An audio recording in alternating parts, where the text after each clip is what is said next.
The commandment is a lamp and the law is light. Reproof of instructions are how you live your life. Oh, that's how you get that glow.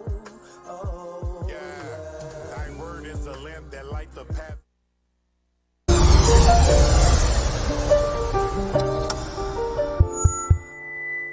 You are now flying.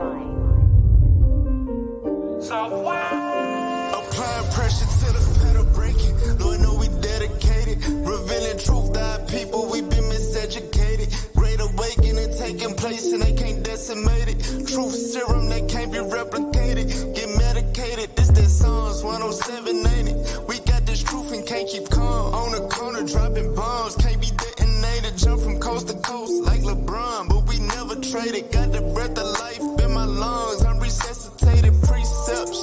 The only P we pushing in this heat, hitting harder than a desert eagle bullet hit the earth with the line. Let it sink and we gon' hook 'em. We had idols in our mind, heard his word and we forsook 'em. All in Memphis, no more rent. We raising up to 12. They say the truth hurts, so we labor in travail. From NYC to Houston, from LA to Riverdale, talking truth, taking the kingdom in the gates of wicked hell. Just touchdown, I ain't got my foot on the brake. Truth got my mind, I'm feeling renewed every day. Giving sight to the blind, it's something we do every day. And I don't care if what I'm saying make you feel away. Yeah, let's talk truth. Let's talk about it. Let's talk truth. Let's talk about it. Yeah, let's talk truth. Yeah, hear what I'm saying. Let's go inside the book. Let me go make it plain. Let's do our pressure. We can't settle for lesser. Cause we got everything that we need and we seeing no need for professor.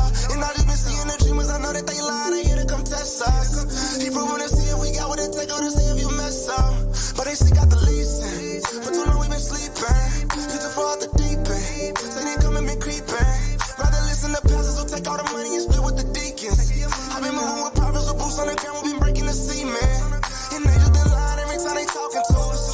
I don't give a damn what they say. And they know we don't bend, don't break. If they get in the way, then you know that we walking through them. Probably better get about my way. Only something that I can take.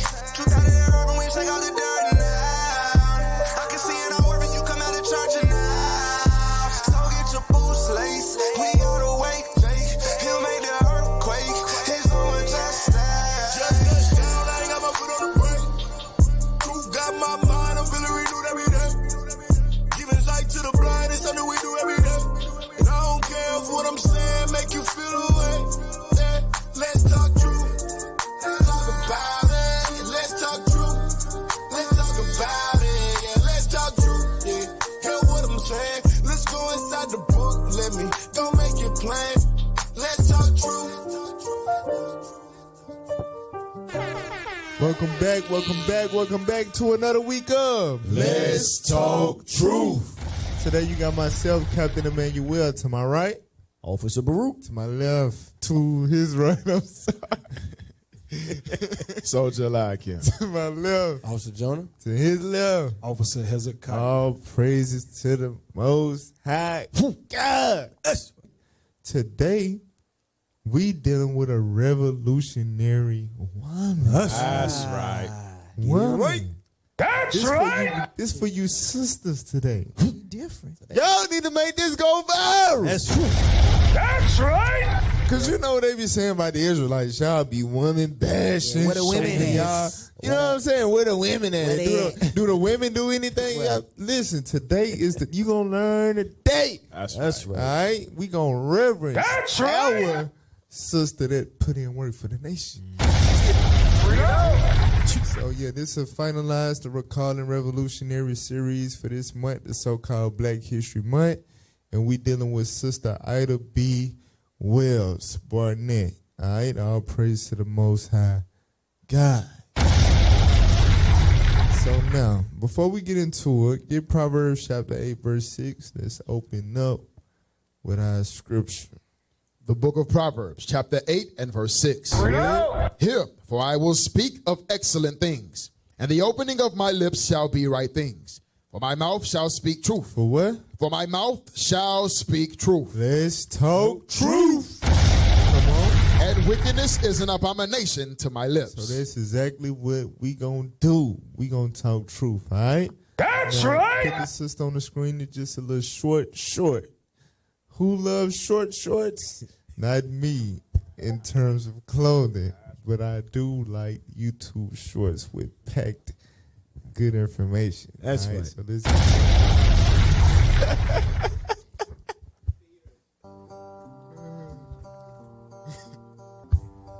you gotta read.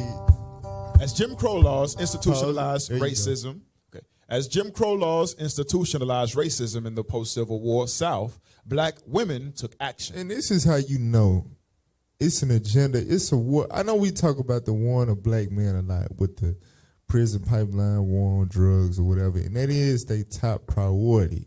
So the biggest fear to U.S. national security was the rise of a black messiah. Well, I may be conflating a couple of quotes, but it's a fear of a black messiah and a fear of black unity, period. Right.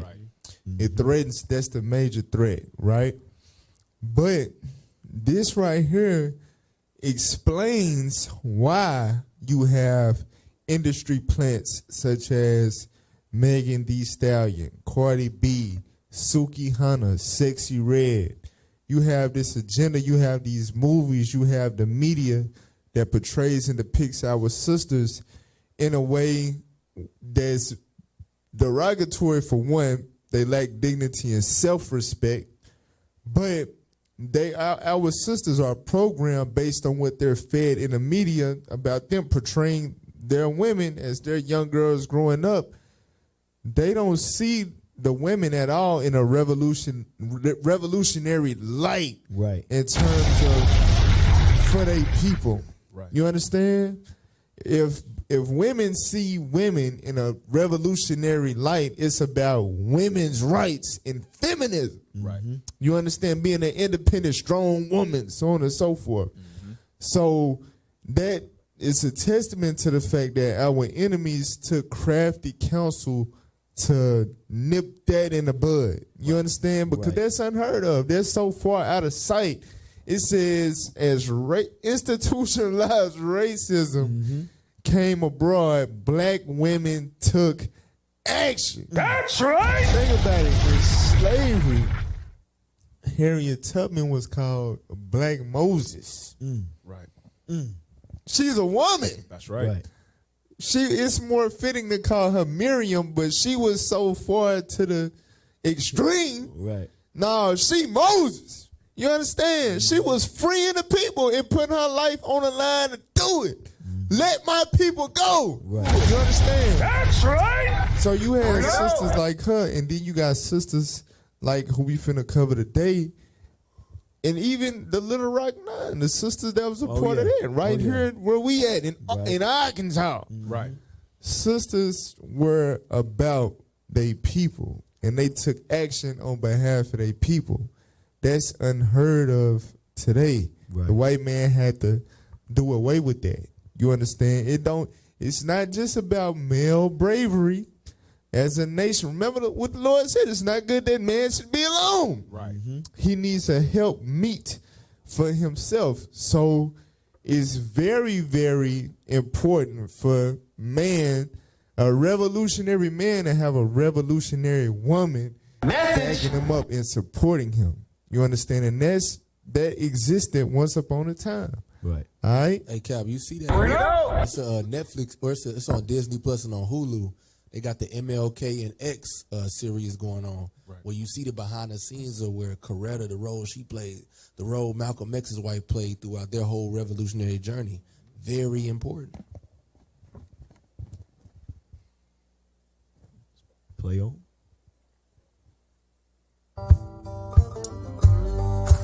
Fierce and courageous black women like Ida B. Wells. More than 70 years before Rosa Parks Damn, refused. Did it go past what you was reading before you finished it? Oh, okay, go ahead. More than 70 years before Rosa Parks refused to give up her bus seat, Wells sued a railroad for discrimination and won. Right. So we all know about Rosa Parks, but before that, before the bus thing with Rosa Parks, she had a railroad thing You understand? That was big, that was major. And we're going to dig into that more in detail later. But play on. And after the murder of a good friend, she took on what was likely the single most dangerous issue of the time, lynching. Right. So she had cojones. Right. Cojones? Cojones. She had testicular fortitude, but she had nothing down there physically. Right. You understand? But to do what she did takes real, what you say? What you be saying? No what? No glory?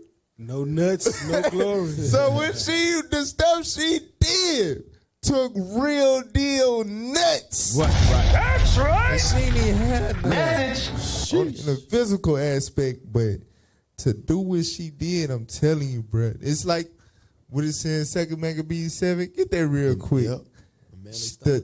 Give me that verse. You know, he don't be knowing what I want. Let me get it. God. All right, I want verse 21.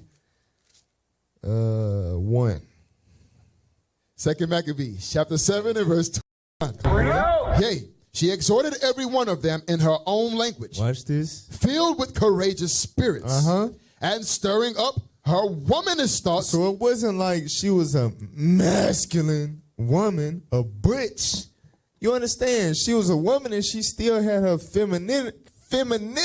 Right. That's how you say it, right? That word. Go ahead. And stirring up her womanish thoughts with a manly stomach. But she had guts. You understand? She had testicular fortitude. That's right. Like a man.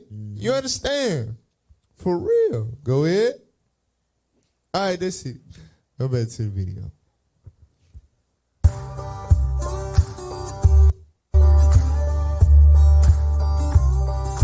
She went on to become a journalist, embarking on an anti-lynching campaign.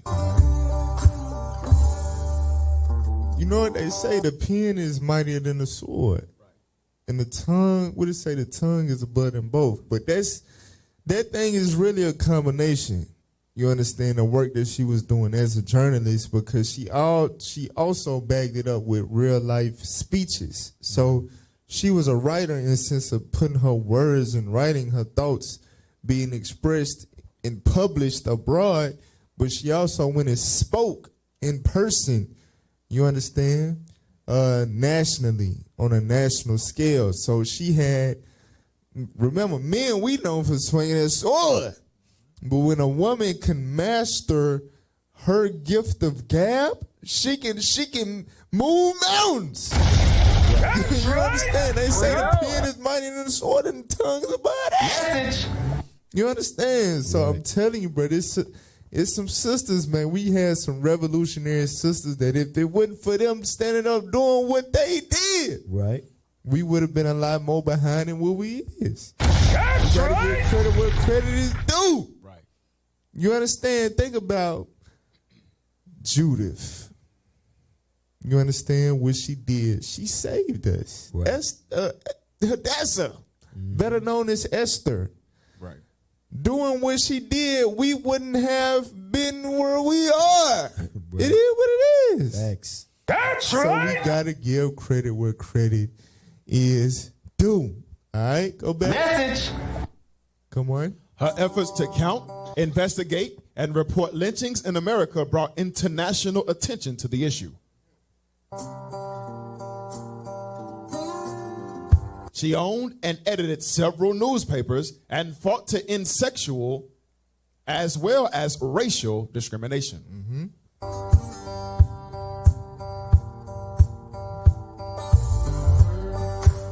Though her life was... Hey, Cap, that's the point there. Says she fought against sexual discrimination as well.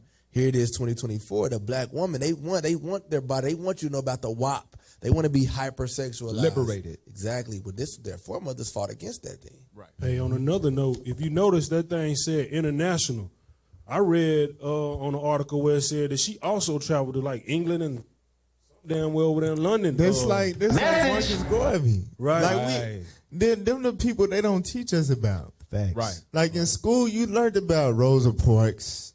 Martin Luther King. You understand? What's some more women they taught about? They will briefly touch on Harriet Tubman.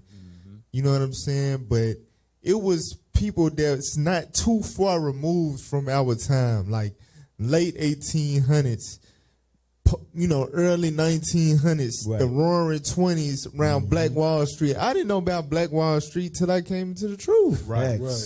So around that time, we had, because they thought that, we just going to leave these niggas alone. They just going to rot without us.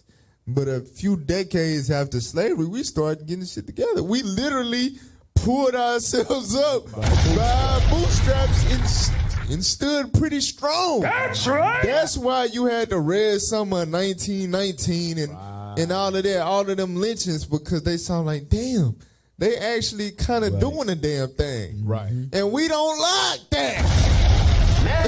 You understand? For real. And they try to erase it because you will know that without the resources, without the equality, you understand, being isolated, being segregated, if you unite with you can do far beyond what you ever imagined. You understand? For real. You can make some real deal, very, very strong chess moves in this joint. That's right. Yeah, like Marcus Garvey, like this sister right here, you able to make moves and have an influence globally. This way before phones, computers, social media. We talking about through newspapers. Yeah, they started a little bit before cars. Imagine the skill, the talent, the gift in conjunction with the work, the grind, the persistence to be able to get a newspaper to be known beyond the shores of America. Facts. Right. You understand? You gotta grind. Nowadays, you gotta grind when you got these social media platforms where you post it up and it's accessible to damn near all the countries in the world. You still gotta grind and put effort into that. Facts. So we talking about 100+ years prior, before any of those resources that make things so accessible, they was able to do this stuff. Right. Imagine the talent and the work ethic of this sister, and it was all in the name of trying to make a difference for her people. Right. You understand? That's right. Not Y'all better take heed to that. trying to be cute and get followers or be funny and crack jokes and make content for money. She was trying to liberate her people from the oppression that we were suffering. Right. Message. You understand? So I'm telling you, sisters, we think you ain't got no place in this truth, and I'm just a B word in the skirt, and you just you just sit at home and sew, and that's it. No. Hell no. Where your revolutionary spirit at? Or you still got a Babylonian black woman mindset? Y'all better take heed to that. Lot's wife in this joint. Sheesh. Damn. Go back. Hell no. See, we ain't even supposed to be digging this deep this early. We're supposed to just fly through this joint. Let's finish this, man. Come on. Though her life was threatened and her printing press burned, she continued to research and write about lynching throughout her life.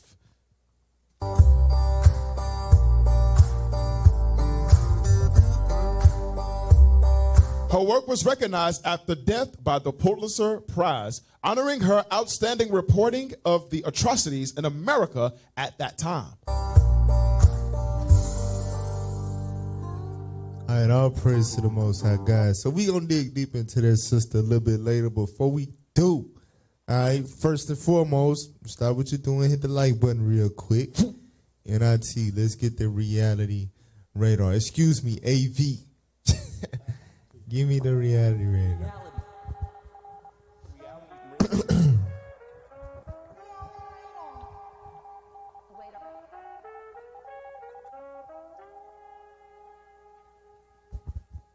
So, meanwhile in Mount Sierra, while black people are so far drifted away from their foremothers and forefathers that made strides in changing our people in terms of legislation, and you understand, and we somewhere twerking and at Freakniks and so on and so forth, throwing money in the club, this is what the white man is doing. All right, they planning on while you being a damn destroyed, ignorant adult. They working on and putting things in place to further ensure that your children are just as ignorant or even more ignorant than your ass. Right. Aware that this new version of the bill from the Senate removes the writings of Dr. Martin Luther King Jr.? Yes. Are you aware that this new version of the bill from the Senate removes the history of Native Americans?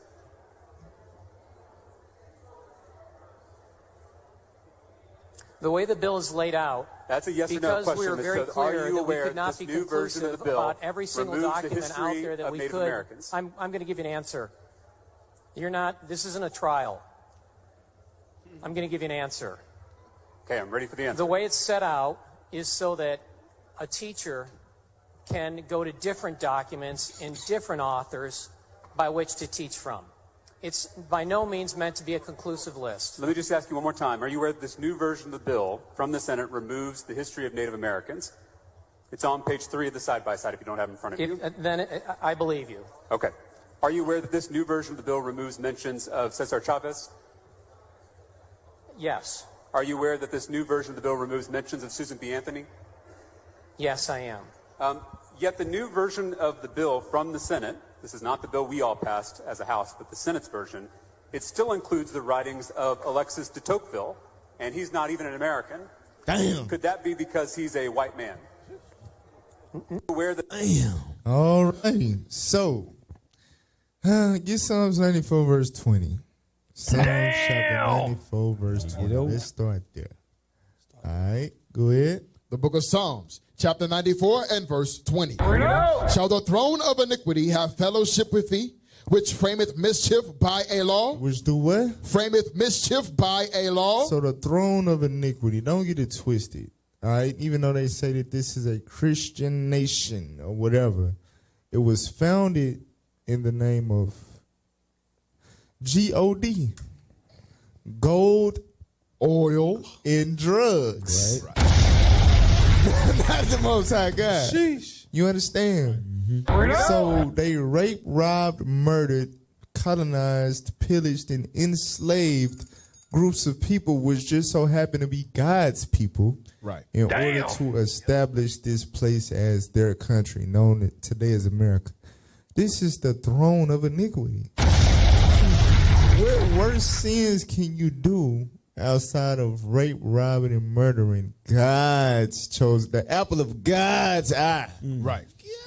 That's the throne of iniquity. That's right. God says the throne of iniquity frames mischief by a law. So they have power in their hand, you understand, to create and enforce laws to continue the oppression and indoctrination of the people that they enslaved. Basically, through laws, they're able to perpetuate slavery on the mental and educational spectrum. You understand? Right. And that's what God let us know. You open the Bible, you see that. Mm-hmm. Now, give me Isaiah 29, verse 15. Let's read that real quick. All right? Because they try to sneak these things in there. Thanks. You know what I'm saying? Mm-hmm. The Most High got his way of bringing things out. Read that real quick. The book of Isaiah, chapter 29 and verse 15. Well, woe unto them that seek deep to hide their counsel from the Lord. So they seek deep to hide their counsel from the Lord. You understand? And here's the thing. You know how Psalms 83 is say, against thy hidden ones. That's the whole purpose of them coming together and consulting to make laws to erase our history from the history books. You understand? Right. Because you can keep our identity hidden. You understand? Because think about it. Think about how we wake up to we wake up to the truth of who we are, and we able to dig deep before they make the prices go super steep and just make stuff disappear. We eventually, we've been able to scrape different books and resources and documents that prove, along with the Bible, that we're the Israelites the Bible speak of. Right. But we didn't come in from no white man book in the library on page 363, the highlighted sentence of Jews in Africa. No, we came in from Deuteronomy 28. That's right. Meaning, we read Deuteronomy 28, and from the history that we were able to learn growing up, that we accumulated through reading Rainbow and some of the history in the history books, right? We were able to put two and two together. Wait, sons and daughters given to another people. That's us. Egypt began with ships. Out of all the history I read, the only people I saw on slave ships was my people. That's us. Right. So, damn, we did all this hiding and all this erasing. We got a whole vision established, the whole people in that land with that identity, and they still waking up based off that. Oh, no, we just got to take the whole damn, throw the whole history away. Yep. Throw the whole slavery, the Jim Crow, whatever you can, purge it out. Hey, you're my brother. That's all you ever were. Sheesh. You're just a little inferior mentally and whatever. That's why you're below me. Yep. You know what I'm saying? Unfortunately, you're not as intelligent as I am. That's the only reason. But you're getting there, pal. Hey, and if anyone tries to unveil the history that we hid, they're a hate group. Exactly. They're hate. Don't listen to them. They're going to control the media, control the narrative, and make sure that you don't listen to those people that's unveiling those secrets. Exactly. You finna say something else? Yes, sir. Let me get the script real Go quick. ahead. Hey, go to Psalms 64, read verse 8. So what we just witnessed is them telling on themselves. This is the thing we just witnessed right here. So read that for me. The book of Psalms, chapter 64 and verse 8. Come on. So they shall make their own tongue to fall upon themselves. All that see them shall flee away. This is what we're seeing right here.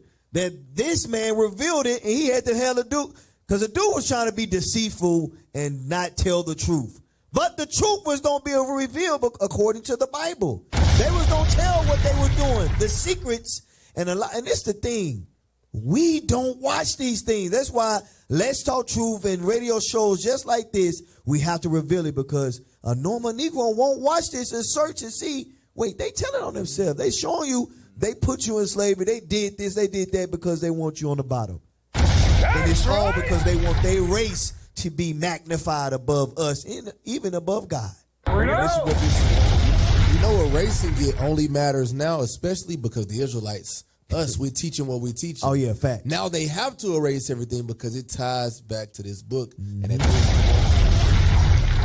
think about it, too. We're going to get into it later, but I just want y'all to really think about, I'm finna go miniature Bishop Yawasop real quick. I'm trying to put a little butter on the biscuit. Yeah, bear with me, because I'm not able to quite articulate myself with such wisdom as the elder, obviously. But I want y'all to think about the psychological intention of labeling groups like us as black identity extremists.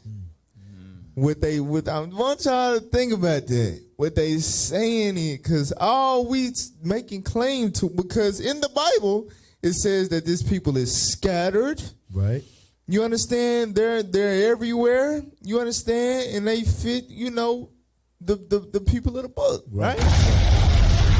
What they saying is, for us to think, to have an idea or a belief that we're that significant, that we could be chosen, that we could be special, that we could be above our people, just in a spiritual sense.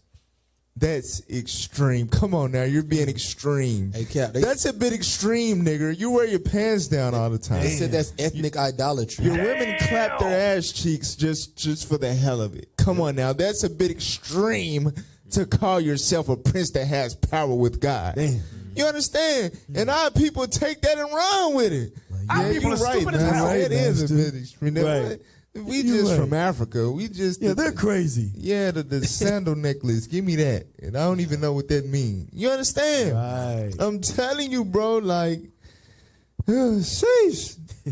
All praise to the Most High. So look, y'all, we gotta move on. But y'all get the I wanted to put another precept, but we don't got time. But just understand this. They've been doing this. Oh, yeah. Right. It's stuff, we living in an age of information. It be stuff leaking and footage, and just imagine how many courtroom meetings and laws that been passed without somebody. You know what I'm saying? Right. Just imagine how many of that has happened. Not going back to the obvious Jim Crow era. We know it was going down then, but in the past, while we was in the sandbox, Right. the 90s, early 2000s, you understand, all the way up to now, this has been occurring. They've been putting stuff in place in the effort of erasing your history, you understand, and furthering their indoctrination upon you. That's right. Matter of fact, I just sent y'all a screenshot. Put that on the screen real quick. So this was going on in Florida. It's related to the clip that we just showed. Allah can read that for me. Yes, sir. Bill to remove black history. DeSantis, known as the Stop Woke Act, which prohibits instruction that could prompt students to feel discomfort about a historical event because of their race, sex, or national origin. The new standards seem to emphasize the positive contributions of black Americans throughout history from Booker T. So they got a Stop Woke Act, meaning in Florida, they making it to where you cannot push the white atrocities upon black people throughout history. Instead, just highlight the niggers that we're comfortable with teaching them about. Highlight their accolades, but remove all the white atrocities done upon them. Wow. Stop that woke stuff. That's a law. That's a bill that's going through government. You understand? Just to put it into perspective. We not capping when we call them the throne of iniquity, brothers and sisters. All right, let's wake the hell up. So look, y'all, for the sake of time, there will be no Isaiah 11:11 minute this week. All right, but y'all gonna see it. Y'all gonna see it next week. All right, but we gotta go to break. When we come back, we gonna be back with more on Let's Talk Truth.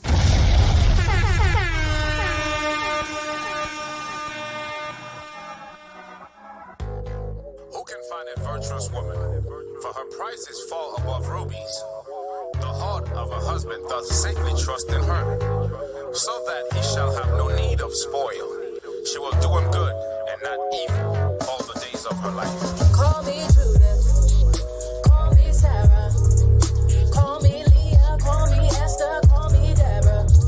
'Cause an Israelite woman ain't like no other. We obey our laws, manage our homes, and still make time for love. And call me Judith, call me Sarah, call me Leah, call me Esther, call me Deborah. 'Cause an Israelite woman ain't like no other. We obey our laws, manage our homes, and still make time for love. And hold up, we're coming up. Righteous woman covered up. We honest, stay modest. We persevere for the promise. Put it in work, helping our brothers and helping the church. Put it in work, helping our sisters come out of the dirt. The other nations, they tryna do what we do.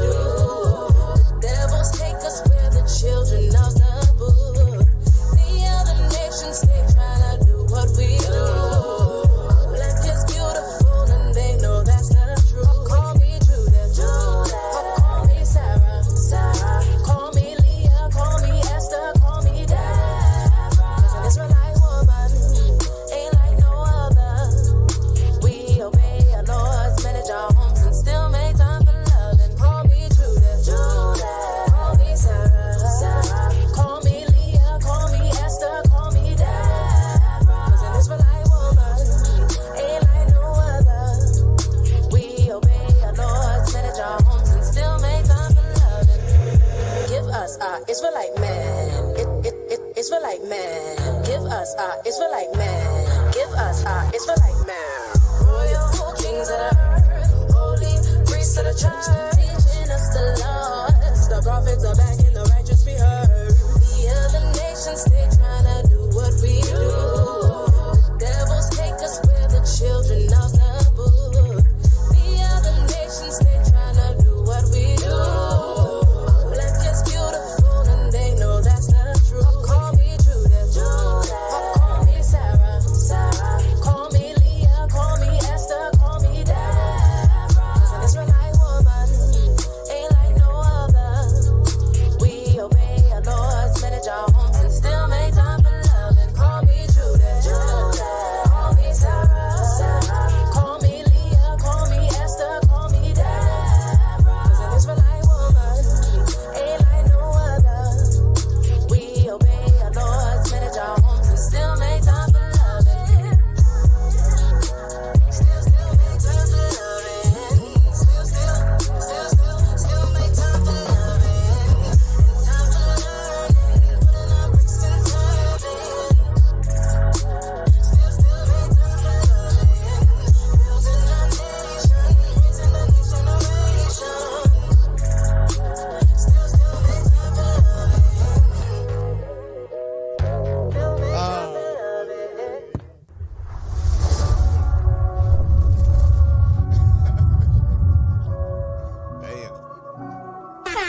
Welcome back to another week of Let's Talk Truth.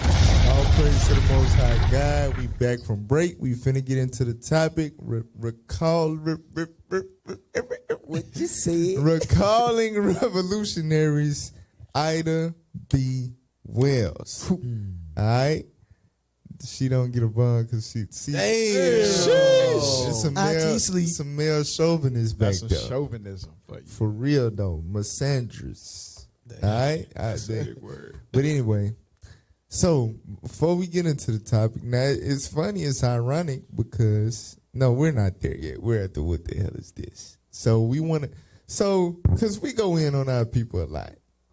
So this week, we're gonna let the heathens get what they're worth.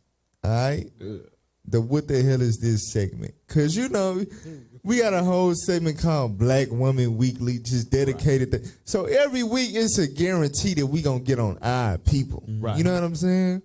So we going to let the heathen get their shine on today. That's right. What the hell is this? We ain't tried it in a small town in a while, so this they chance. Exactly. Hey, where her upper lip at? We got something for that in the chamber. It's just the Black Woman Weekly. Just is she something always is hitting. She get the crown every day. She going in. She going in. What her lips at, man? But look though, yeah, put that on the screen, man. Check it out. I made cinnamon rolls out of my yeast infection, and I have to say, they turned out pretty damn good. Now y'all, hold on. I know y'all think she capping, cause you know.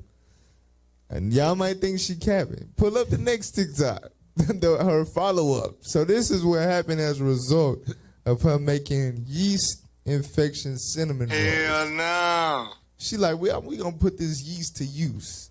This yeast not yeast as in what you get from the grocery store. Right. Don't but waste the yeast. The infestation downstairs. Now watch this. Lack of baths. Come on. This is why you should not make cinnamon rolls or any baked goods out of your yeast infection. I just want to do some damage control because I know I came on here and said I made cinnamon rolls out of my yeast infection and they turned out really good, and they did. They tasted really good, but we consumed them, and 2 days later these white spots start popping up on mine and my husband's tongue, and I'm Googling what that means, and it says it's oral thrush, which is essentially a yeast infection for your mouth, and the reason we have it is because we consumed my yeast infection. So what I thought was a very special Valentine's gift, truly a pastry made with love from things that came from my body, turned out to be the president of oral thrush. And it's not fun having it. It's not the most comfortable thing to live with. It's kind of painful, and I just feel so bad for giving it to my husband, and I'm thinking I need to make it up to him in some way. Now, I would make a pastry out of my breast milk again, but the yeast is just not worth it. Just go buy yeast from the grocery store. Give me that in Hebrew, you know what I'm nasty, right? I got you, Cap. Did you hear the kid coughing in the background? She ain't just give it to her husband. She got her whole family infested. They infested, destroyed, nasty. Bro, that's why I love Officer Baruch, That's because I wouldn't have caught that.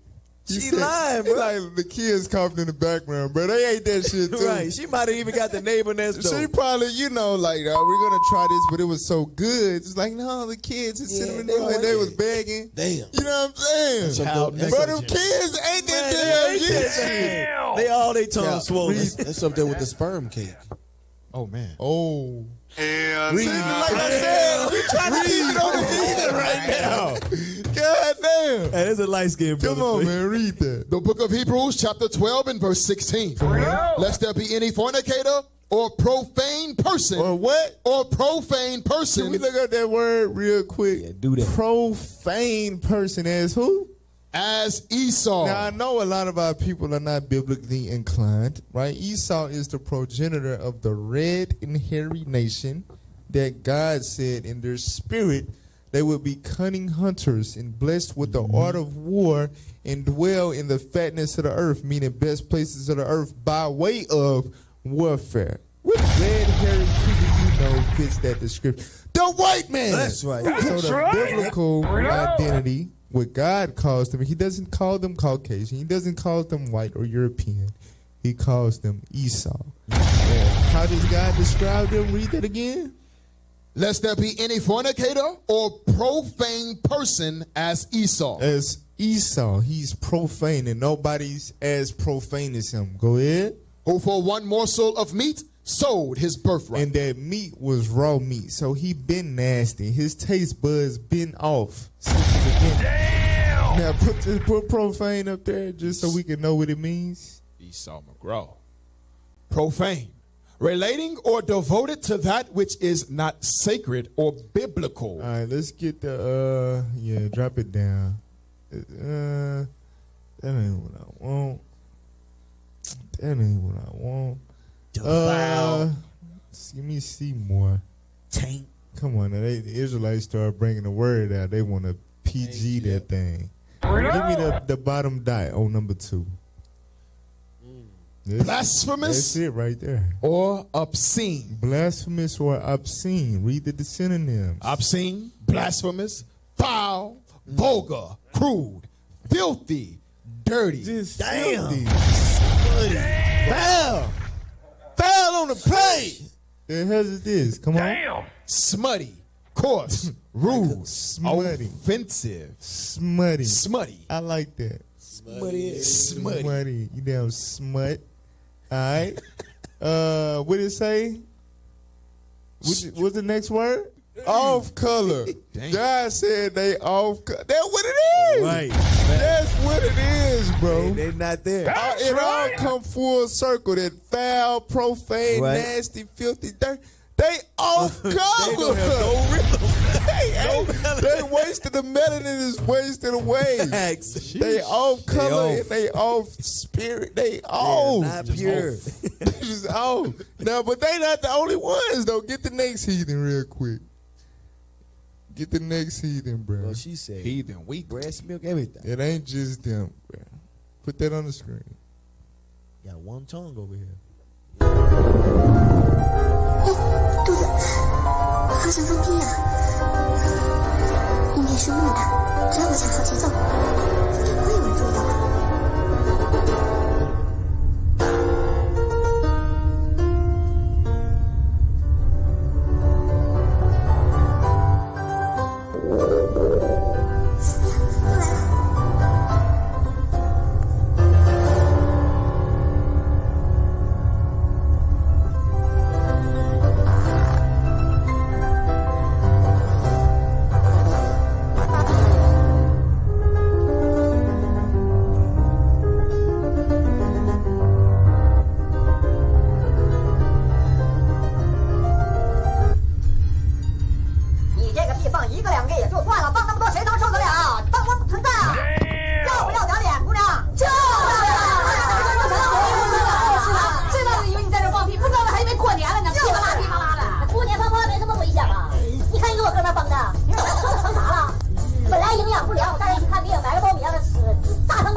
And y'all love hibachi and compound chicken and you know what I'm saying? Right. Ramen. Y'all love that.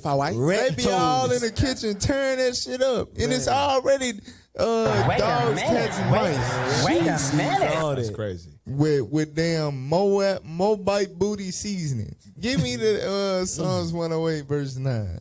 Damn. So that's how they advertise AirPods. Basically, she thought, because she had the joint up so loud, she thought that was playing on a train so she could blend her farts in.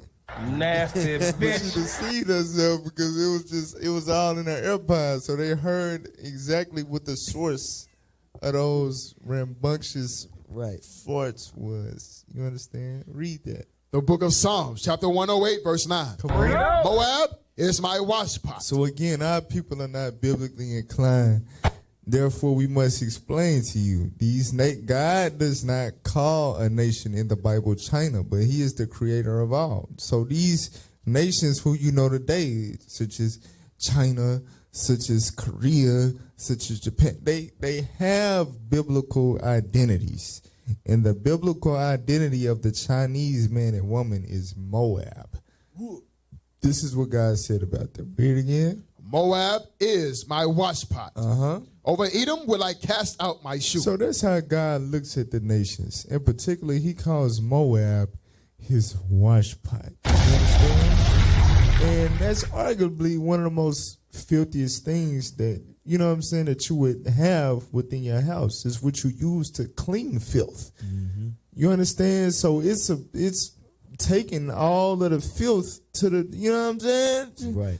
It's so filthy because you got to wash all the filth off of everything inside of it. God said Moab is the damn washpot. That's right. For real. They nasty as hell. You know how they too. be eating, man, on them videos. They be showing them eating all kind of garbage. Hey, Cap, this the same God that they say love everybody, though.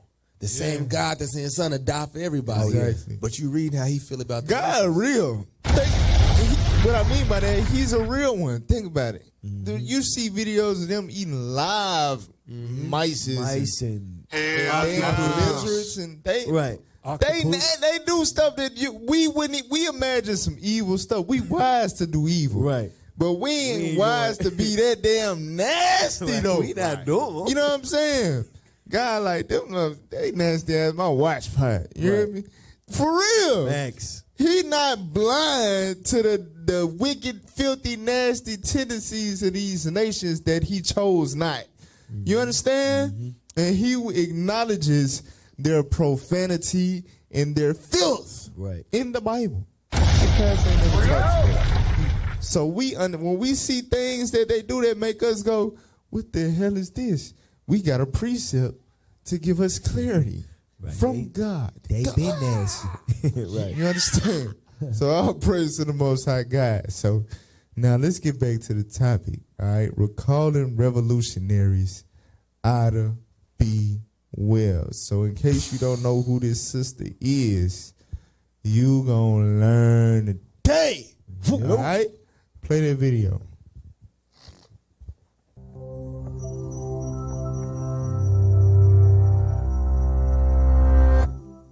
In March of 1892, 3 black grocery store owners in Memphis, Tennessee were murdered by a mob of white men. Lynchings like these were happening all over the American South, often without any subsequent legal investigation or consequences for the murderers. But this time, a young journalist and friend of the victims set out to expose the truth about these killings. Her reports would shock the nation and launch her career as an investigative journalist, civic leader, and civil rights advocate. Her name was Ida B. Wells. Ida Bell Wells was born into slavery in Holly Springs, Mississippi on July 16, 1862, several months before the Emancipation Proclamation released her and her family. After losing both parents and a brother to yellow fever at the age of 16, she supported her 5 remaining siblings by working as a school teacher in Memphis, Tennessee. Pause it right there. Let's start there.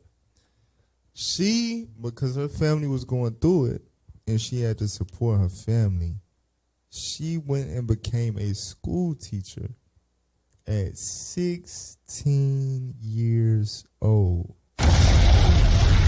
That's admirable. Right.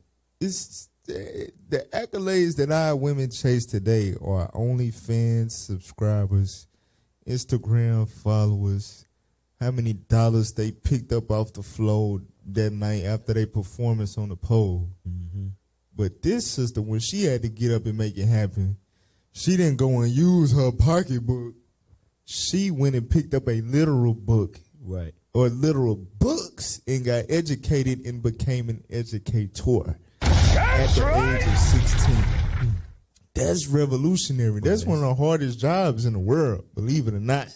You understand? Get that real quick. 2 Maccabees 7:27. You know? We getting it. We going back to this sister right here. She had the spirit of this sister right here. All right, read that real quick. 2 Maccabees chapter 7 verse 27. But she bowing herself toward him, laughing the cruel tyrant to scorn, spake in her country language on this manner. Watch this. O my son, have pity upon me that bare thee 9 months in my womb. Come on. And gave thee suck 3 years, and nourished thee, and brought thee up unto this age. Watch this. And endured the troubles of education. That's what I wanted right there. So you got to think, especially young black boys, for sure.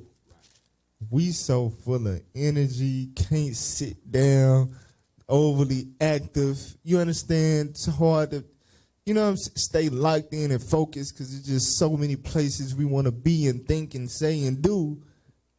For a woman to take on that role, especially at such an early age, is extremely admirable. In considering that point in time, you understand, that was very, very revolutionary. They just started allowing us to really read for real. Right. You understand? Mm-hmm. And they left us out on our own to continue educating our own. And she took up that mantle at the age of 16.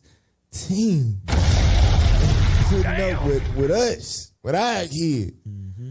And we know, because, you know what I'm saying, we ain't saying that the kids was, the millennium monsters back then, right? But our kids be born in the truth, no scriptures, you understand, and still be a lot to handle.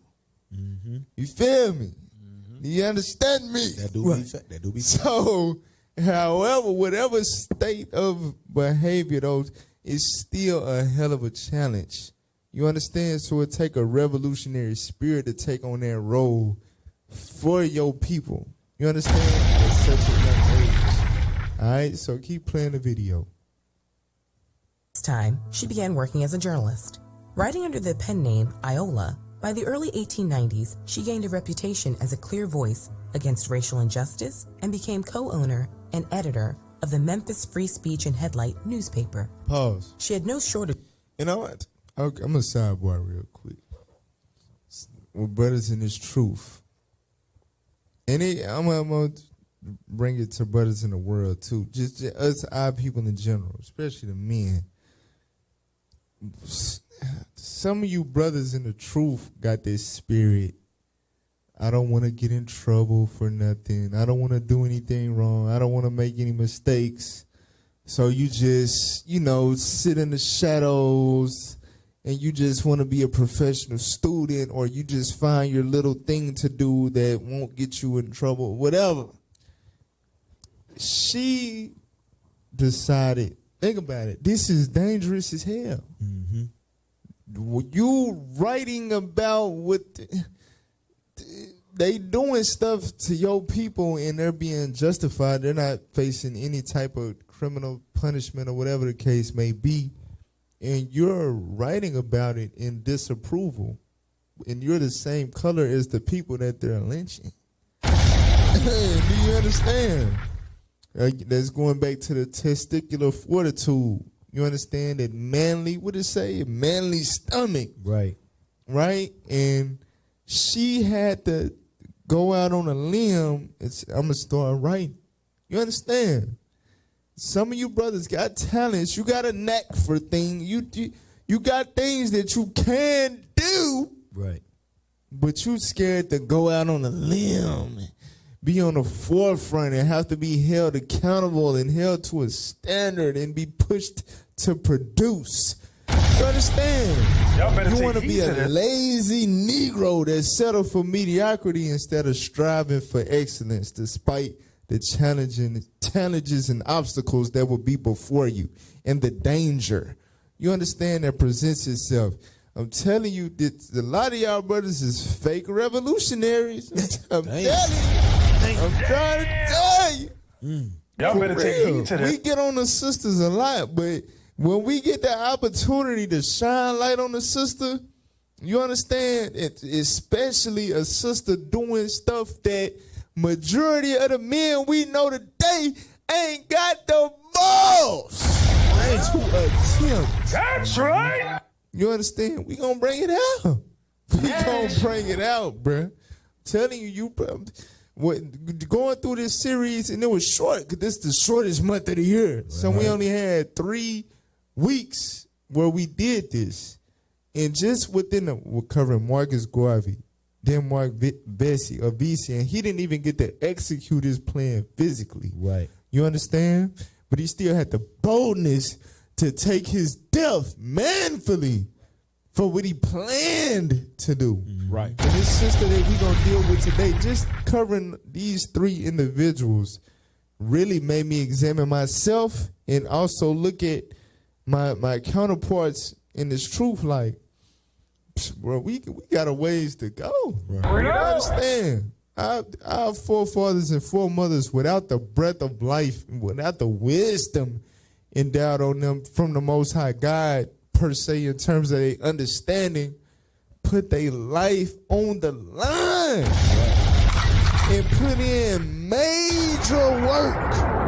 You understand? Like, made it their life duty.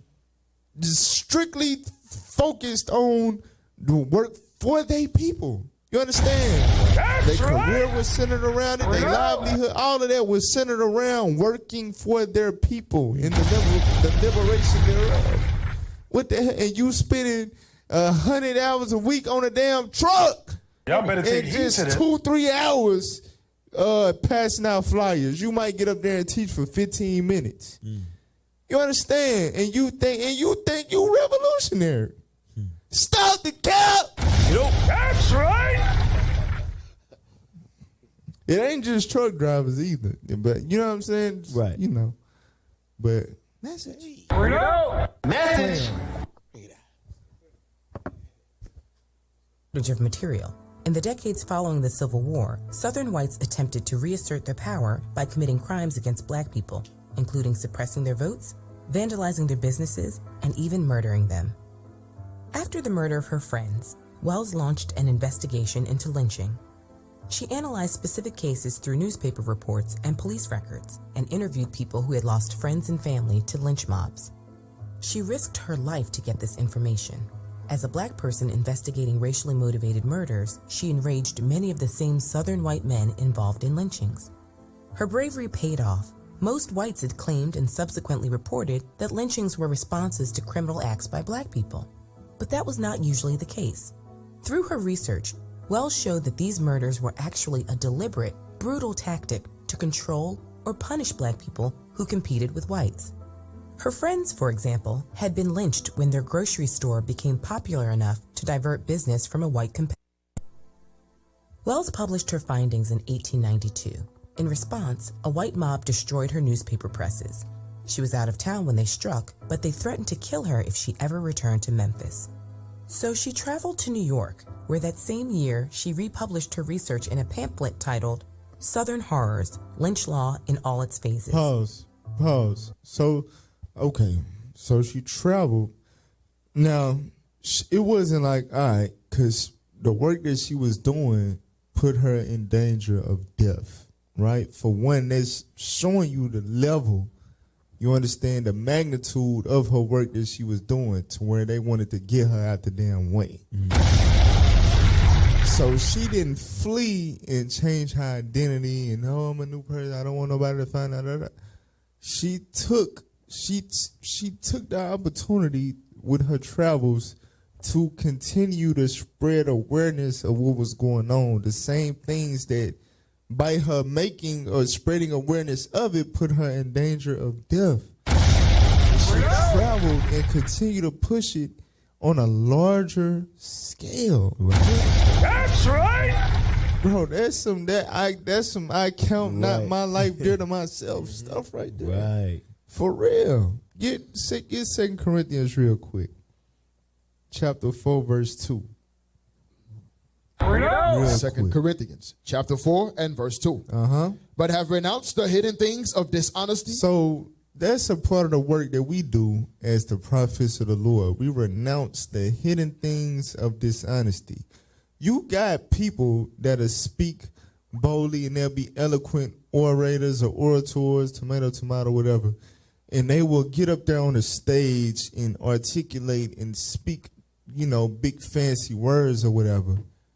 But they don't want to, a lot of people that get that platform don't want to address the evils that are occurring behind the scenes and under the table in regards to our people. You understand? Right. And the Lord chose the base things of the earth like us. That's what we do. That's all we do. But the people that got the platform and the ability to make awareness on a large scale are too damn scary. Yep. Come on, man. You understand? So for this sister to have a platform and the ability to do what she did and take it to where it went shows the amount of love it overpowered the fear of death. That's right. And that's the criteria of a prophet of God. We gotta strive to reach that level. You understand? Get 2 Ezra 14. You know, 14 and 13. Watch this. The book of 2 Ezra, chapter 13 and verse 14. Let go from thee. 13. Verse 13. Come on. Now therefore set thine house. Did I say verse 13? Okay, come on. Ezekiel, the hell it did. Come on. Now therefore set thine house in order, and reprove thy people. Comfort such of them as be in trouble. And now renounce corruption. And now do what? Renounce corruption. So this is the Lord speaking to Ezra. You understand? A prophet of the God, a male revolutionary. You understand? Right. And that was a part of the criteria. You must renounce corruption. You must have this to test, the testicular fortitude to speak boldly against the powers that be that oppress your people, the corruption. And not only with the heathen, but with our people that's corrupt and robbing our people and oppressing the people. You understand? That's a part of the criteria to be a laborer for the Lord. And she was doing that without the wisdom, you understand, that we have. Now watch this. Read on. Let go from thee mortal thoughts. Cast away the burdens of man. Watch this. Put off now the weak nature. Do what? Put off now the weak nature. So in order to fit the bill and renounce corruption and the hidden things of dishonesty, you can't be weak. You can't be scared. Wow. You understand? For real. And I'm telling you, this sister had that spirit. For real. She had a soft nature as a woman, but not a weak nature. Come on. To the Lord. So, hey, Cap, you said something, though. You mentioned that even our own people probably went up against her because, think about it, what she was doing, that's not a normal thing. And she was young doing this. She wasn't an old established man that had a group of men around her. She was a woman that went solo dolo researching, lynchers herself. That's different. And she was doing it for the justice of her people. Just like what we're doing now, she was doing it back then. You know, that's a subject on the evals, mission, accomplishment, and initiative. Right. You understand? Right. For real, brothers giving themselves 4s and 5s just because they make sure the cleaning crew do their duty. Damn. But she had the mission and accomplishment and initiative to travel and make publications to spread awareness of global atrocities on our people. You don't even travel outside of your city. Damn. You give me damn. Look at me getting up there. I'm making this a damn IUIC class. Woo! All right, go back to the video. Like they 4 months. Go back to the video. Damn. Give yourself a 4. You need to be like a 4. In Chicago, she built on Southern horrors in a longer piece called The Red Record. Her careful documentation of the horrors of lynching and impassioned public speeches drew international attention. Wells used her newfound fame to amplify her message. She traveled to Europe, where she rallied European outrage against racial violence in the American South, in hopes that the U.S. government and public would follow their example. Back in the U.S., she didn't hesitate to confront powerful organizations, fighting the segregationist policies of the YMCA and leading a delegation to the White House to protest discriminatory workplace practices. She did all of this while disenfranchised herself. Women didn't win the right to vote until Wells was in her late 50s. And even then, the vote was primarily extended to white women only. Wells was a key player in the battle for voting inclusion, starting a black women's suffrage organization in Chicago. But in spite of her deep commitment to women's rights, she clashed with white leaders of the movement. During a march for women's suffrage in Washington, D.C., she ignored the organizers' attempt to placate Southern bigotry by placing black women in the back and marched up front alongside the white women.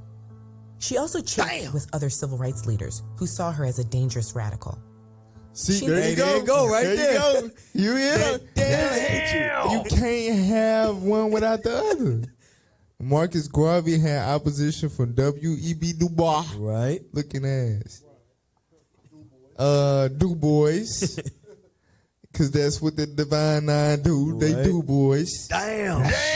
Oh, my God. Then Mark Vesey had Chicken George. Well, it wasn't Chicken George, but George, whatever the hell his name was. The damn snitch rat. Right. You understand? Damn. Jesus Christ had the scribes, Pharisees, priests, and the Judas Iscariot. And the Herodians. The hell is this? You listen, good is set against evil. Facts. You understand? So I'm man, this sister right here, she's one of them ones, man. She one of them ones. She different. She one of them spirits from back then. I'm telling you. That's right. For real. You gonna always, when you really doing something out of, you fulfilling the greatest commandment, loving your neighbor, meaning your people as yourself, you gonna bear the sufferings of Christ. It is what it is. I'm telling you. Go back. Sharing in full detail the atrocities taking place in the South, while others thought doing so would be counterproductive to negotiations with white politicians. Although she participated in the founding of the NAACP, she was soon sidelined from the organization. Y'all see that? Wells' unwillingness to compromise. Y'all see that, right? Damn. Listen, get John 11, that reminds me. That was the same thing going on during the time of Christ. They said, listen, we it's enough of that revolutionary and we have a place now. You understand? Damn. We have a place now. There's no need to rise up and you understand? We have a place now. Chill out. Neighborhood. For real. So somebody really got their foot on the gas because it's trauma. It go back to the plantation. Right. Esau, no, the thought of every one of them is deep. Every time somebody was on a plantation on some, we got to get up out of here, we're going to rise up, we're going to kill the master, so on and so forth. What came behind that? Just rumors of you planning it. Mm-hmm. It was, they made an example out of you to the worst extent. Your imagination. Right. Castration, the lynching, the whip, the beating to death, the beheading, the ripping you apart with ropes by the horses, pulling your limbs apart, burning you alive, all of that in front of everybody, men, women, and children. So that trauma carried along within our people, so that same reaction is triggered from your ancestors. You see a person of our people with the spirit of boldness to liberate and to renounce the corruption and you know what I'm saying? It triggers that. No, I ain't got nothing to do with that. No, hell no, I like my life.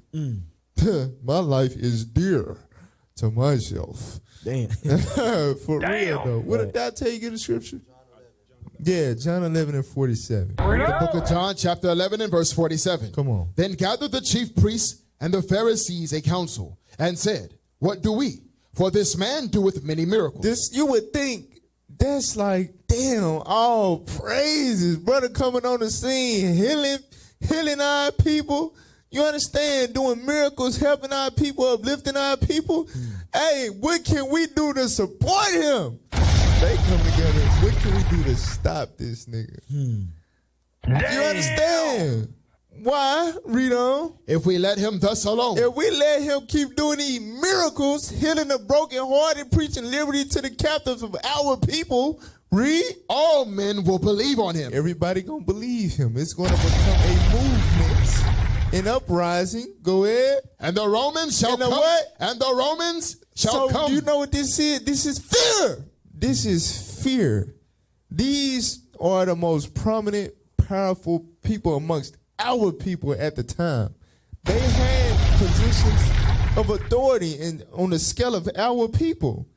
And when it came to an uprising, a movement to liberate us, a revolution, they said, no, Master gonna come.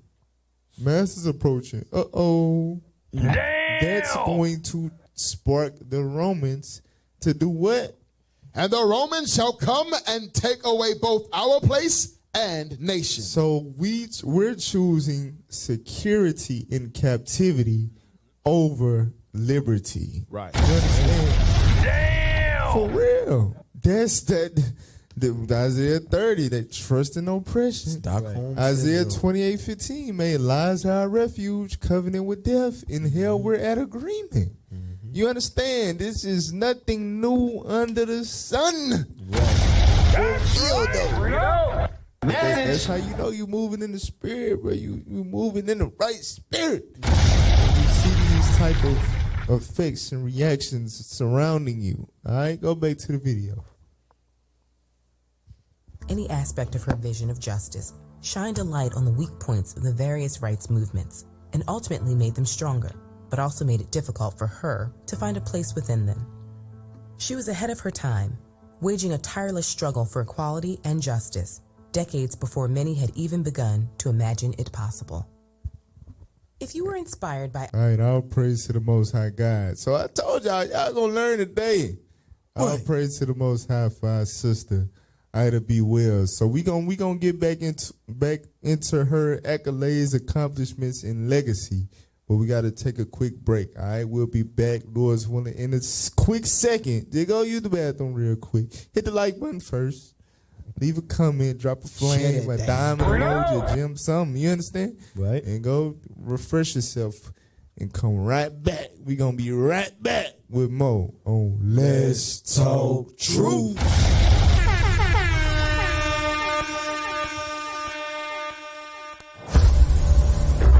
Work with anybody and form coalition with anybody that has revolution on their mind.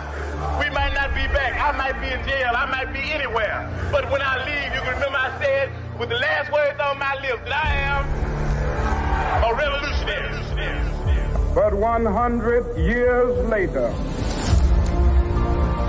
the Negro still is not free.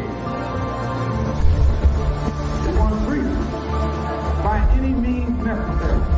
We want justice by any means necessary. This is a revolution of God. This time that we're living in, the greatest time on earth, revolution. Spiritual and biblical revolution. All these lives will be shut down in earth.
Welcome back to Let's Talk Truth. All praise to the Most High God. All right, this week we were calling Revolutionaries. We're dealing with Ida B. Wells.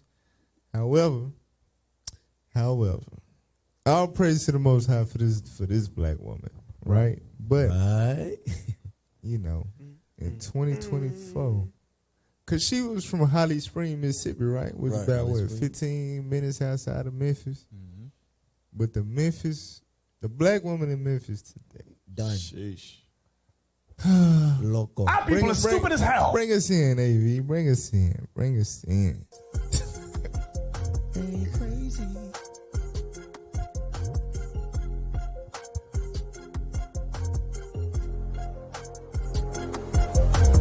All right, all praise to the Most High God. So, Black Woman Weekly. This week in Black Woman News. Yep. All right, put that on the screen for us. Yeah, they bring it right back for him. Yeah, leave the unrevolutionary Black woman. She Read bad. that, man. Read. Memphis woman charged with child neglect and abuse after posting photos of her young daughter performing Brazilian wax services. Didn't we show this last week? Our people are stupid as hell.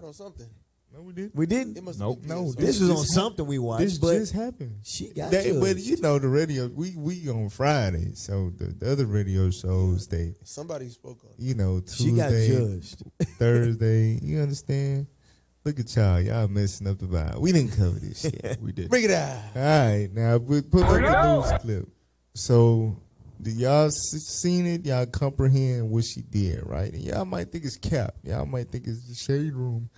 All right, let's get the news and let's see who has the Superman cape on for the Black woman. WRAG's Jessica Knox spoke with the woman's lawyer and has details.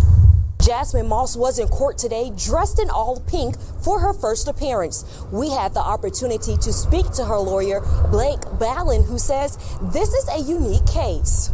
Jasmine Moss. Many of you have seen her mugshot on social media. Now she appears in court on the charges of child abuse and neglect after a photo of her 5-year-old daughter allegedly waxing an adult client went viral. I have not seen the actual posts. I would assume they've been taken down. It's something that the state will have to turn over to us. So we'll look at that and see if what they can prove meets the definition of the law they've charged her with.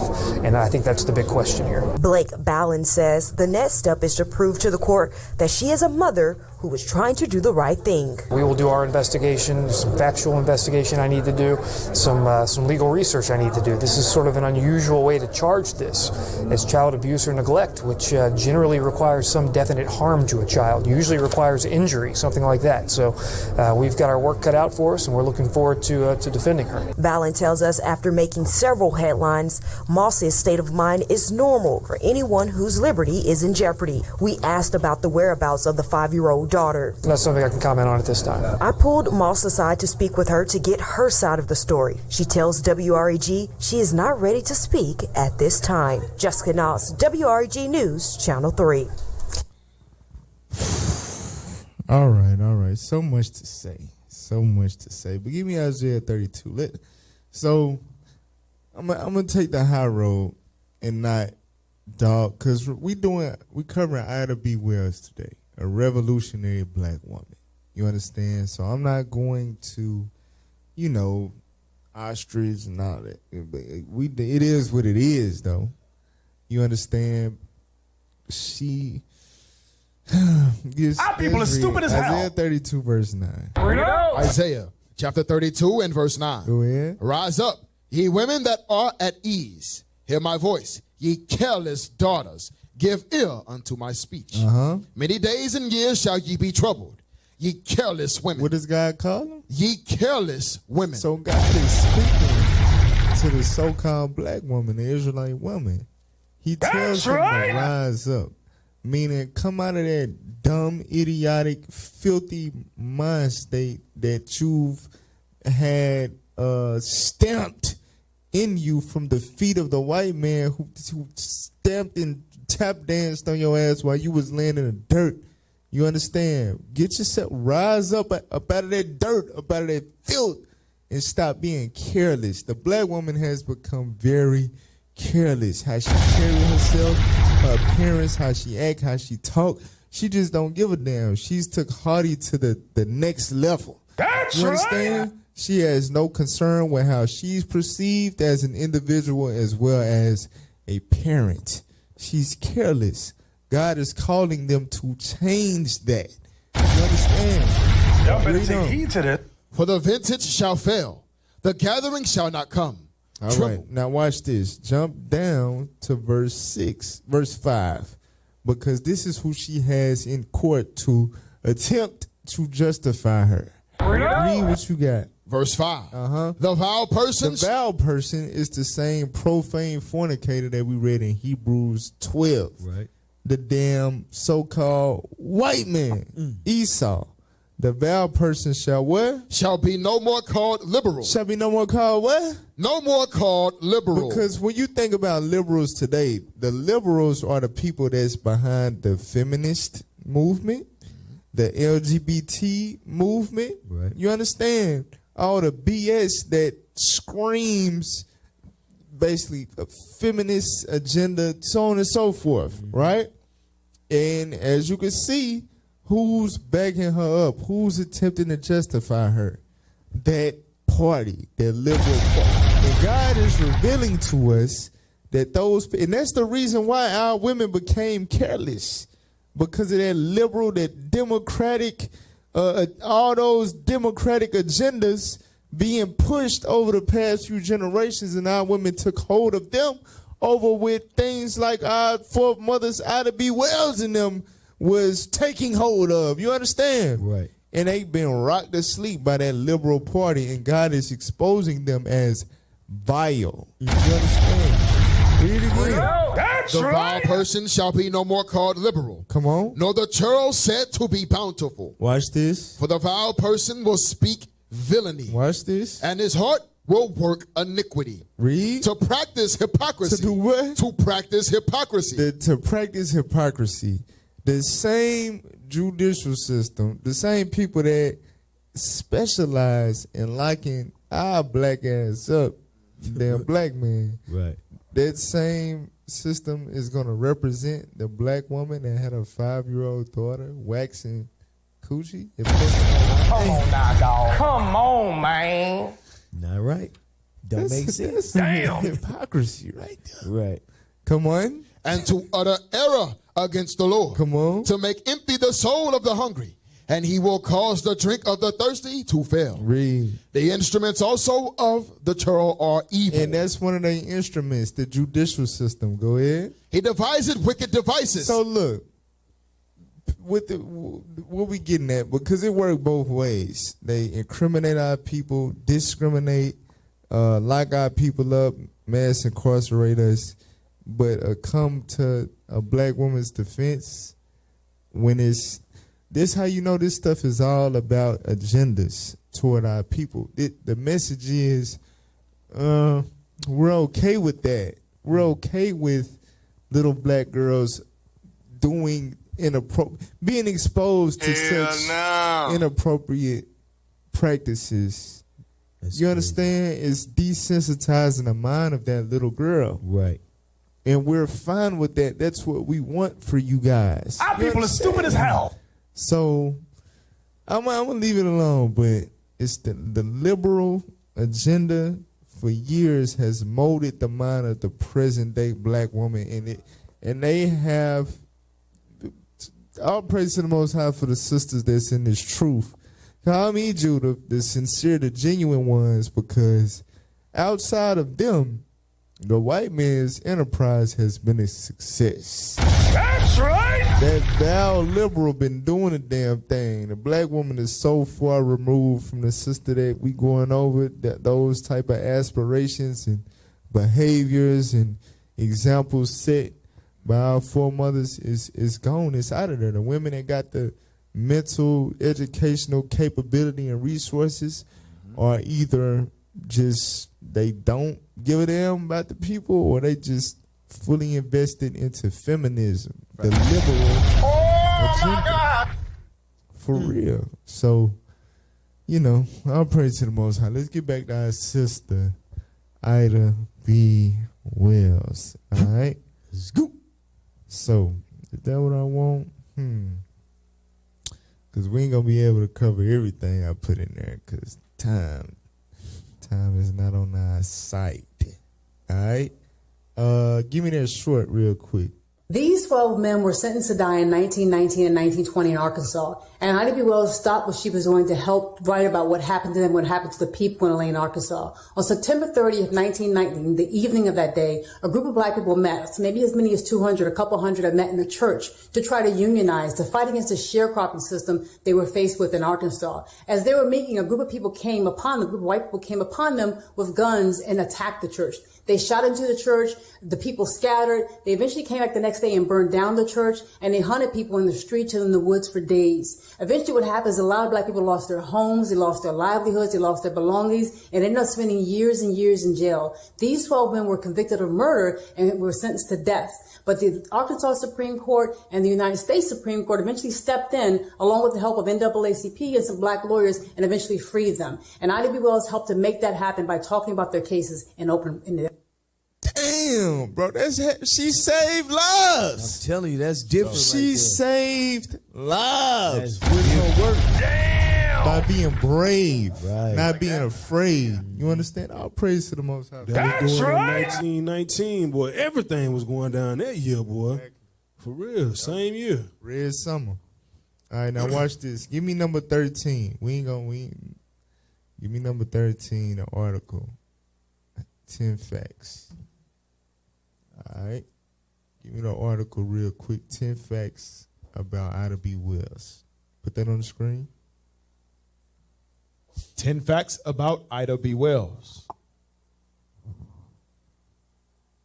Come on. Ida B. Wells, 1862-1931, was an African-American journalist, suffragist, and civil rights activist who dedicated her life to fighting against racial injustice and promoting gender equality. So dedicated her life to fighting against racial injustice. That's what you want to highlight. Dedicated her life. You understand? That I love that. I love to hear that. I love to see that. Right. The people that, just give me that real quick in John chapter 15, in verse 13. All right? I love to hear and see people that's willing to give their lives, dedicate their lives and efforts beyond their own personal life, investing in the lives of others, in particular their people. That's beautiful. Read what you got. The book of John, chapter 15 and verse 13. Come on. Greater love hath no man than this, that a man lay down his life for his friends. No greater love than to give your life for your people. That's red letters. There's no greater love than to dedicate your life to the point of death, if be necessary, in order to liberate your people, in order to benefit your people. That's love right there. You understand? Wendy Williams' show is not love. It's not. The View is not love. Oprah Winfrey Network is not love. Don't fall for it. The work that their sister was doing to help free black boys that was wrongfully sentenced to death. You know, it's no greater love. You understand? Right. That's very admirable. Damn. All right, go back. Watch this. Known for her fearless crusade against lynching, Wells exposed the horrors of this brutal practice through investigative journalism. So, fearless crusade. Y'all hear that? Fearless crusade against lynching. And what did she do? She exposed it through investigative journalism. So it's a lane for women. Give me that in Proverbs 31 real quick. Right? Dangerous work she was doing. Because think about it. Again, we said the quote earlier, the pen is mightier than the sword, but the tongue is mightier than them both. That's right. Like we covered Demark Vesey, right? Who was planning a physical insurrection. Marcus Garvey, he was, getting the ships, and he was putting stuff in motion. You understand? Boots on the ground type. But he also did work like she was doing the papers and stuff like that. But a woman's gift is in things like journalism, editing, things of that nature. And once they find their niche in a feminine role, they just don't understand that you can do works that can really exceed that of which men are generally capable of doing in terms of the masculine. Right. Y'all better take heed to that. Real talk. For real. Think about it. Just think about it like this. What has a better chance of getting 1 million people to click on it? a black man saying something in the camera or a sister with a soft voice. You're like our sister, what's her name? Jolene, is that how you said? That sister got all them followers. Right. You understand? And she be bringing out some good stuff. Facts. Guess what? That's works. That's bricks.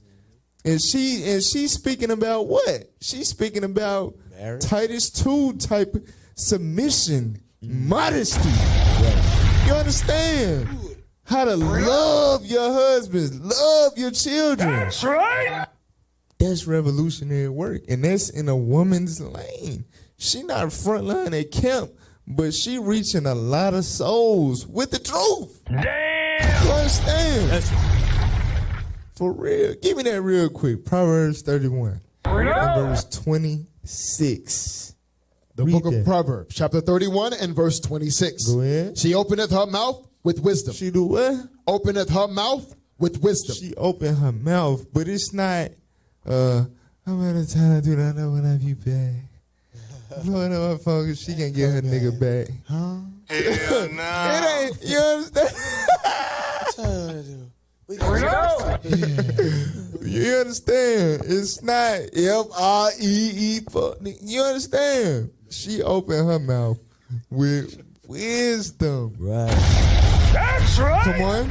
And in her tongue is the law of kindness. Watch this. She looketh well to the ways of her household. Uh-huh. And eateth not the bread of idleness. So she not just sitting there without a purpose. You understand? She's able to utilize the gift of gab to accomplish things. You understand?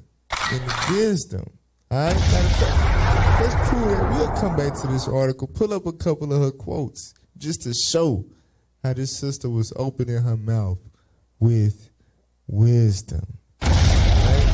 She was keeping it 8,000. Put that on the screen. Come on. A Winchester rifle should have a place of honor in every black home. And it should be used for that protection which the law refuses to give. In other words, black people need to protect themselves. You understand? Don't be no damn coons. Don't be no damn weak. Basically, put off the weak nature. All right? We need to take a stand. Go to the next one. Put that on the screen. The way to right wrongs is to turn the light of truth upon them. Y'all better take heed to that. Earlier, to renounce the hidden things of corruption. Give me that in Luke 12 in verse 2. Put that on the screen. I mean, read that. The book of Luke, chapter 12 and verse 2. For there is nothing covered that shall not be revealed, neither hid that shall not be known. You understand? So that's God saying, look, the truth going to be brought out. What they do in dark, what they do in secret, is going to be brought out. What the next verse saying? Therefore, whatsoever ye have spoken in darkness shall be heard in the light. Shall be what? Heard in the light. Shall be heard in the light. You understand? And that's what she's saying. Things got to be brought to light. I'm not finna allow all these horrors to take place within my community. That's right. I got a gift and the ability to bring it to light and not bring it to light. Nah, hell no. You understand? I don't give a damn about their threats and none of that. It is what it is. All right? So now go back to the article real quick. We ain't going to read everything. Just finish the rest of that was showing. Come on. She was a co-founder of the National Association for the Advancement of Colored People, or NAACP, bruh. And played a crucial role in the women's suffrage movement. Right. And mind you, even though she was a co-founder, they eventually pushed her to the side because of her aggressive revolutionary spirit. Damn! And they ass went too late. All right, go ahead. Wells's tireless advocacy, commitment to intersectionality, and resilience in the face of threats and violence continue to inspire activists and scholars today. Right. So she was putting in work. She didn't get tired. She traveled the world, and she had a family. She had a husband and children with that one husband. You understand? And still traveled and did the work. That's right. All right? But despite threats, despite danger, all right? Now, give me the article real quick about the FBI. I want the paragraph that say the fabrication. Just to show y'all, going on her legacy a little bit. All right? Put that on the screen. There we go. The fabrication of a black identity extremist threat is the latest example in a sordid history of efforts to harass, discredit, and disrupt black activists who dare to use their voices to call out white supremacy. How dare you niggers? You're extreme.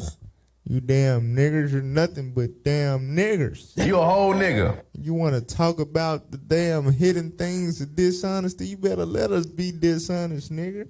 You better shut your black mouth. A Negro. Go ahead. At the turn of the 20th century, law enforcement targeted Ida B. Wells and Marcus Garvey as race agitators. Y'all see that? So remember how we dealt with Marcus Garvey, and the things that brother was doing was 11 million brothers globally he was able to, you understand, have under his banner, brother. That's some work. And it started with the same thing of writing the papers. The papers, right. You understand? For real. So what happened as a result of their work? Law enforcement targeted them. Damn! Law enforcement targeted them. You understand? Keep going. Same way they did Christ. Come on. The FBI's counterintelligence program, or COINTELPRO, deployed covert activists against Martin Luther King Jr., the Student Nonviolent Coordinating Committee, the Black Panther Party, and El-Hajj Malik El-Shabazz, previously known as Malcolm X, and Ella Baker, in the 1950s and 60s. In the late 60s and 70s, the FBI surveilled and investigated black-owned bookstores on the grounds of targeting purported centers of extremism. So, hold on. Bookstore? What the hell do bookstores got? Wait a minute. Meaning, just like on a plantation, if you was able to read and they found you reading, you was put to death. Boy, ain't no way, boy. Because basically, this is crazy. Right. When you're able to read and discover meaning uncover information that helps you identify the enemy and find purpose and dignity in self, that is extreme, because it would defeat the whole purpose of them bringing you over here. You understand? We brought y'all over here to work, and you understand? We didn't bring you guys over here to become a nation. We broke y'all. Damn. You understand? Damn. So for y'all to attempt to put yourself back together, starting with ink, that's extreme. We gotta. You understand? Right. Think about the industry that is the most, what's the word? The most utilized and weaponized against our people to keep our minds distracted and lost. It's media. Our people, believe it or not, our people probably do the most reading out of everybody on the planet Earth. But it ain't books, it ain't literature, it ain't history, it ain't enlightening information. It's social media posts. Damn! All day. That's how we do. So we read, but we read what they want us to read. Nonsense. Boy, ain't no way, boy. BS. You understand? You ever heard of Black Twitter? You can spend hours on that thing, and that's reading. Your Twitter's not Instagram, it's words being you reading all day. People do this, but it's nothing in the sense of what our forefathers and foremothers was doing, and they was doing it in the face of very, very imminent danger. You understand? That's right. So I just wanted to show y'all that she was targeted by law enforcement, brothers and sisters. She was that much of a threat. Hope sisters ready for that. For real. Get that real quick. What's that, Luke 20 and 20? Give me that real quick. Luke chapter 20 and verse 20. Listen to this. The book of Luke, chapter 20 and verse 20. Go ahead. And they watched him and sent forth spies. Hold on, they what? And they watched him. They what? And they watched him. Watch this nigga. This is talking about Christ. But this is what they did to our sister as well. They watched them. Go ahead. And sent forth spies. Sent forth, what did it say? Covert activities. Right. Come on. Which should feign themselves just men. And they going to act like they with you. They in support of your movement. Read. That they might take hold of his words. That they might do what? Take hold of his words. They just surround you. So they can try to invest it down you. You understand? For real. Trying to take hold of your words to do what? That so they might deliver him unto the power and authority of the governor. Of the who? Of the governor. Who was the damn governor at that time? Damn. Rome, the white man. Right. So they was trying to incriminate Jesus in terms of the law. You understand? Right. Like FBI, COINTELPRO, that's what we just read. Damn. That's exactly what we read. So again, it shows you they was moving in, like we mentioned before, within the. That's why we got to commemorate these forefathers and foremothers, because they have their slot in prophecy. In Ezekiel 37, there's going to be a period in which it's of the Lord. It's a part of his divine process and agenda, which the bones will come together, but they won't have their true identity and wisdom of God's commandments yet. But that's a part of the process. So these people, these brothers and sisters was used by God. That's right. They are part of the fulfilling of prophecy. You understand? So we gotta give them their credit. Right. For real. Facts. All right, give me the for the sake of time, just give me 18, 19, and 20. Give me that Wikipedia. So just going into the legacy real quick. All right, and this is where her name is known for prominently today. A lot of people don't know her for what she did, but they know her for the projects. All right, just go straight to the history section. All right, read that.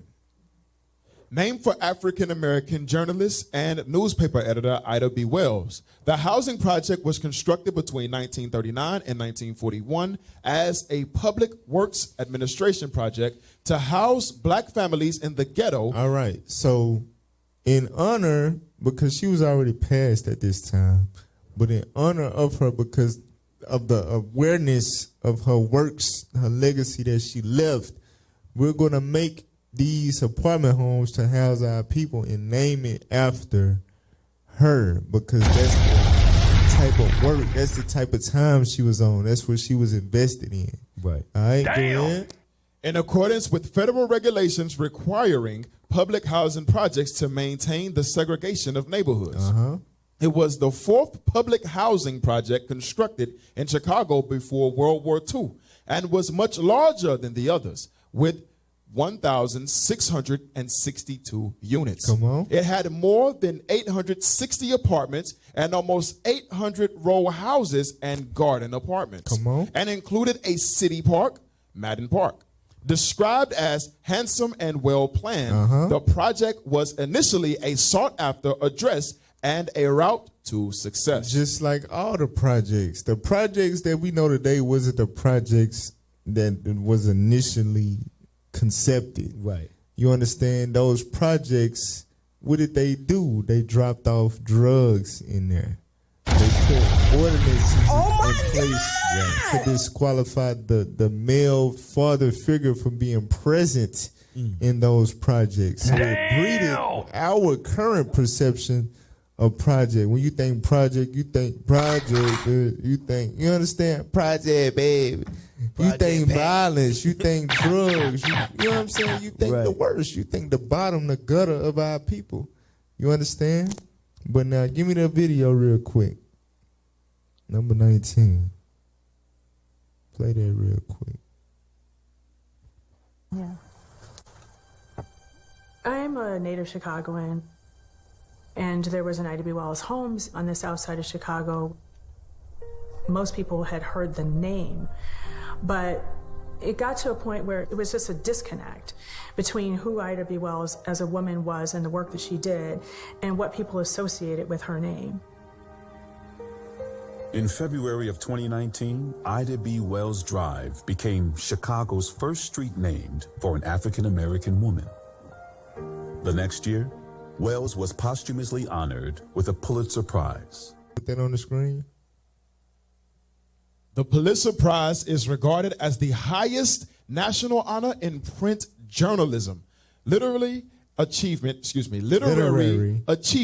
and musical composition. Established in 1917 from funds endowed by journalist and newspaper publisher Joseph Pulitzer, prizes are awarded yearly in 21 categories. All right, so basically, she has her legacy extended 100 years beyond her time. 100 years later, she received the highest national honor in print journalism. Meaning that's the Grammy for people that write. That's in that field. That's right. You understand?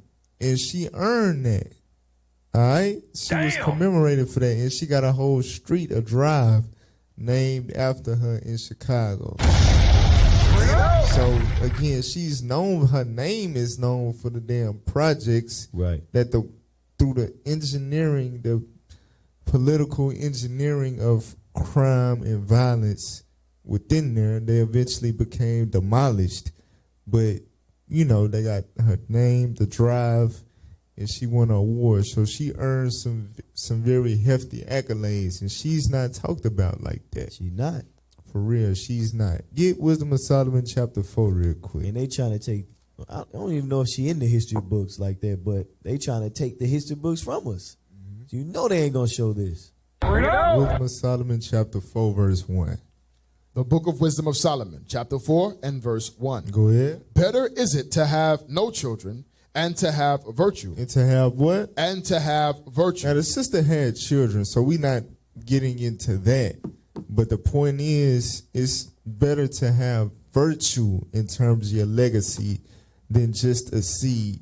And in terms of women, since we're talking about the black woman, it's not just about childbearing. Because you know the 1 Timothy said in childbearing or whatever the case. But the works that you can do for your people, you can be a revolutionary sister. And it's not just about producing profits out of the womb.